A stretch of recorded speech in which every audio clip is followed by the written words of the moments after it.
Welcome to the Mommy Manual, the podcast designed to help you navigate motherhood because no manual's ever been written. I'm Jenna. I'm also a mom and your host. I don't know about you, but it seems like every other kid out there is handling teething way better than my daughter ever has. I would say that she's been teething for what feels like 10 years now, even though she's only 23 months old. And because of this and my cranky daughter beside me, I thought I would share some tips that I've learned over the past 2 years that have saved me and my little lady from the pain of teething. Just please remember that these are just things that worked for me and my daughter, and if you have concerns, please bring them up with a medical professional. So let's sink our teeth into this podcast. So I think my daughter was 4 months old when I first started thinking that her crankiness was because of teething. She didn't cut her first tooth until she was 7 months old, though. So I don't really know what the heck was going on with those other 3 months.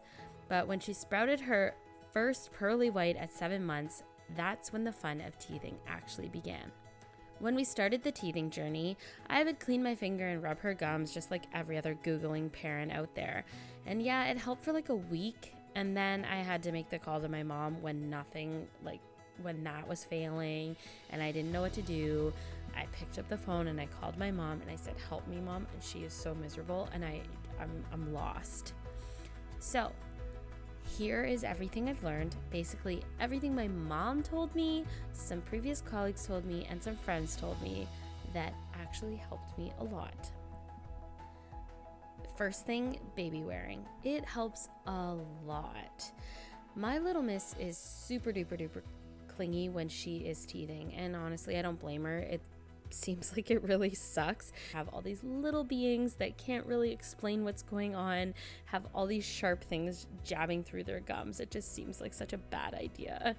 But the issue is when they're clingy and they just want to snuggle because they don't really understand what's happening, it gets difficult to get things done around the house. So grab that baby carrier, grab that wrap, and start baby wearing your baby around your house. I vacuumed with that thing on. I did the dishes. Oh my goodness, I just went to the store. I did everything and I baby wore her, and it made her a lot more comforted and it made her appear to handle it a little bit better, or as best as she could at the time. She just loved the snuggles and to feel close to me and feel comforted, and that helped her get through some of those teething days. So the next one I would say is frozen wet washcloths. We tried this one a couple of times, and it basically started because we didn't have those liquid-filled teethers in our house. We just didn't have any. So someone I know told me to wet a face cloth, a nice clean face cloth, put it in a Ziploc bag, and then just put it in your freezer and let it get hard. And once it's nice and hard, then you can give it to your little one, and then they can just kind of suck on it, munch on it, and it will help alleviate the pain of their gums. I didn't leave it until it was like rock hard. I would let it be a little pliable. You know where you like can take something frozen and it kind of just goes when you're moving it? That's what I would always look for. And then that just helped give like maybe 10 minutes of relief for her little gums. Next one is yogurt. I swear by this one, and this one was told to me by my best friend. Depending on where your child is with solids, this could really help. I was worried because my daughter wasn't nursing as much when her front teeth were coming in. Obviously, it was sore and it hurt. Anything against them, I'm sure, was really bothering her teeth. So I started to kind of worry a little bit because she wasn't nursing as much. So I tried to think of any supplement for calcium or anything that I can do to help get into her system. And I had heard yogurt might be the thing to do.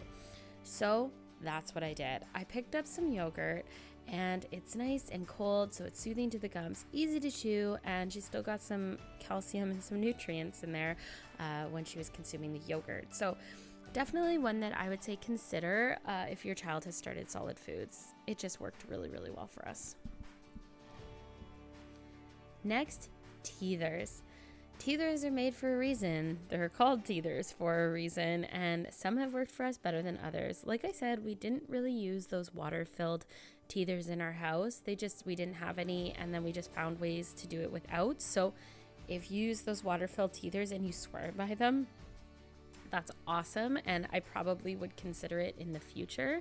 But those vibrating gum massaging ones, my daughter had one that was like a little grouping of grapes.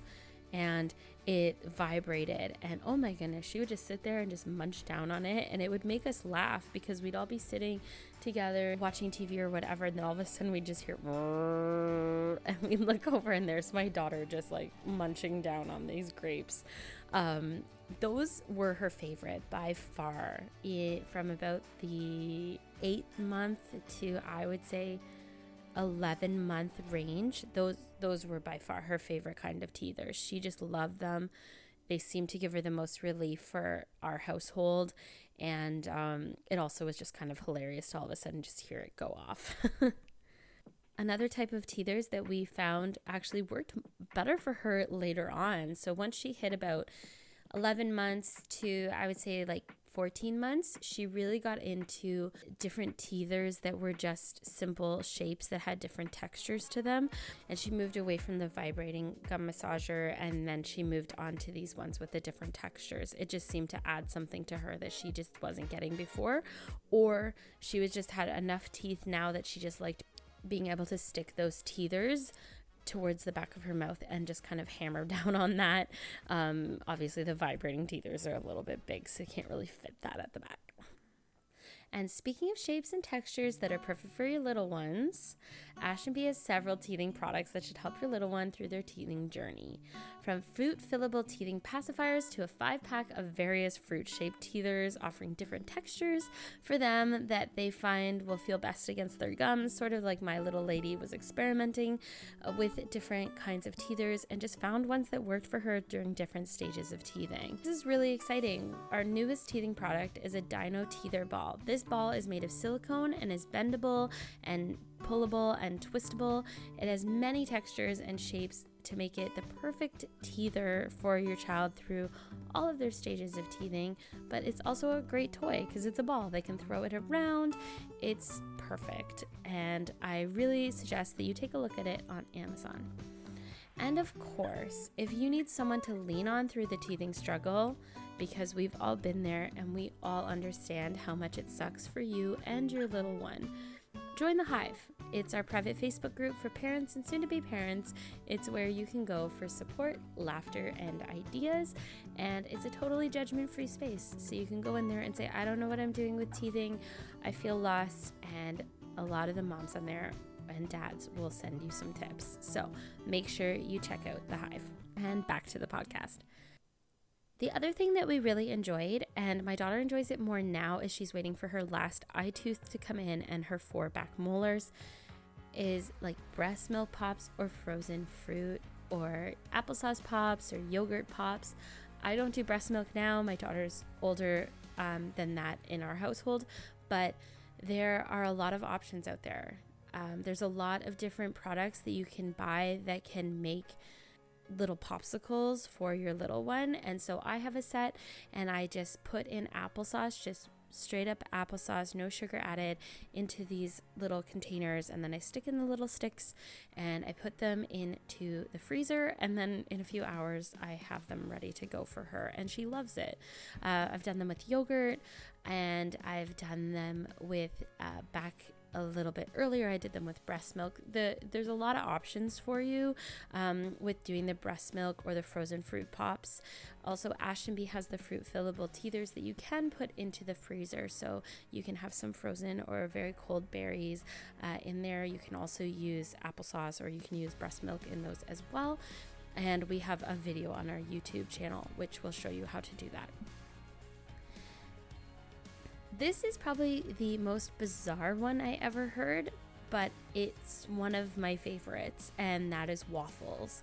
So it wasn't from my mom, and it wasn't from like a family member. This was actually from my husband's colleague. We were struggling so much with teething at one point with our daughter that he went to work and just asked all the moms at his work what, has worked for them in their household.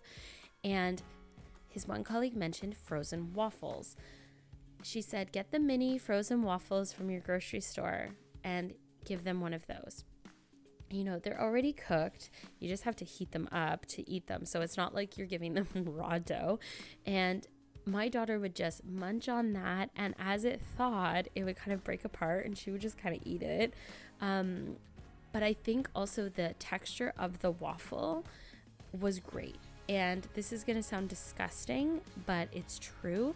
The little the little checker like cutouts that you would pour usually syrup in was great for catching her drool. So it did a really good job of soaking up her drool while she was teething. It's disgusting, but she loved it, and I was just going with whatever worked for her. Now, the other thing that comes with teething that a lot of people say that I was so lucky to not experience is that babies biting down while they're nursing. I was one blessed mom, and I never had that happen to me. I have had a lot of people in my life that have said that they've experienced that, and all of them said, do not react. Apparently, they find your reaction hilarious, and they'll do it again. So spare the face and save your boobs. And of course, if every other option fails, over-the-counter infant pain medicine and oodles of cuddles might be your best option. And if you're really concerned about teething and you're not really sure what you want to do, make sure you contact your child's doctor or pediatrician and discuss with them what they would consider some great options. And I find that as my daughter gets older, the teething gets a little bit easier. I'm a little bit more aware of what to look for with her. I've kind of figured out her habits when she's teething, and we are only 5 teeth away from being done with her baby teeth. And seriously, I cannot wait. Well, that was today's podcast. Thank you for checking it out. If you're currently going through the woes of teething with your little one, just remember that this too shall pass. Today I was going off of my experience and my tips and tricks and things that worked for my family. But we have some podcasts coming up where I'm going to be joined by experts on topics like work-life balance and breastfeeding. If you have any topics that you want us to tackle next, let us know on Instagram or our Facebook page. Links are in our bio. Thanks so much for checking out this episode, and until next time, you are listening to The Mommy Manual.